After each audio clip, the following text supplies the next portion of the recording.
পয়সা দিয়ে দেবো ভাই, পয়সা দিয়ে দেবো। কবে দিবি? মার গলা জাম করে দে মার কিনে নিয়ে খেলাতে মহাজন গরুগুলো বিক্রি করে দিয়ে দেবো। মহাজন গরুগুলো বিক্রি করে দিয়ে দেবো। মহাজন ভালো দাম হয় যে বিক্রি করে দিয়ে দেবো। হ্যাঁ কবে গরুর দাম পাবি? আমাকে টাকা দিবি?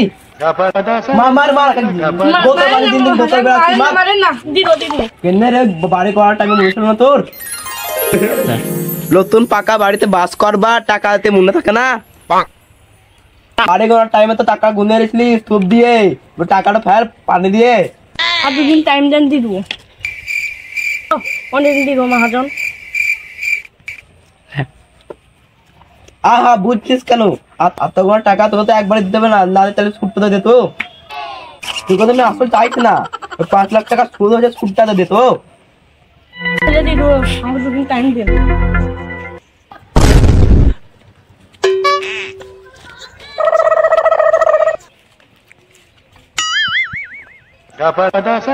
আর যদি টাকা না পাই আর বাড়ি গরু হাতের মুঠের মধ্যে কবজা করে নেবো। ঠিক আছে মহাজন। মহাজন আছে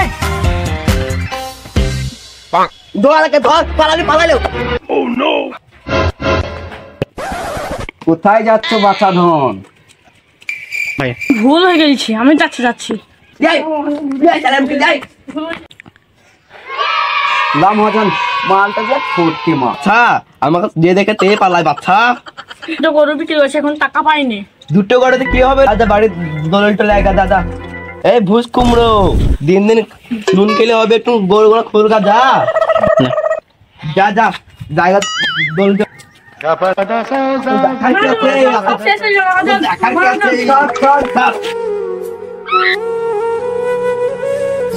দে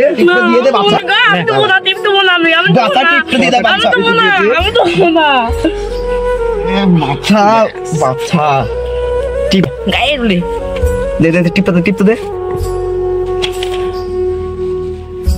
হয়েছে তোর কালু শেষ আর হয়েছে কি? আমার সব শেষ হয়ে গেল খুলে রে। ঠিক আছে কথা গরু খুলে দেবো। করেন না, খোল গরু খোল গরু। হ্যাঁ আমার লবণ কাজ, আমার বোন গাবি। খোল গরু খোল। খোল গরু আমার নুন খায়, আমার খোল গরু খোল। সুদের চক্কর আমার সব হারিয়ে গেল, বাড়ি গরু সব নিয়ে পালিয়ে গেল তো।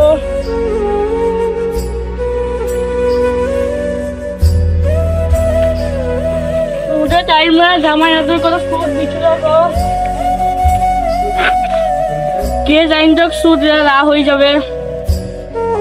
এই ঘটনাটি বাস্তবের সাথে কোনো মিল নেই। বন্ধুগণ, সমস্ত লোককে বলছি, কেউ সুদ খাবেন না, সুদ দেবেন না। সুদ খাওয়া যতটা অপরাধ, সুদ নেওয়া ততটা অপরাধ। এই সুদ খেয়ে মানুষের ভবিষ্যৎ নষ্ট হয়ে যায়, জমি বাড়ি ঘর বাছুর সব কিছু শেষ হয়ে যায়।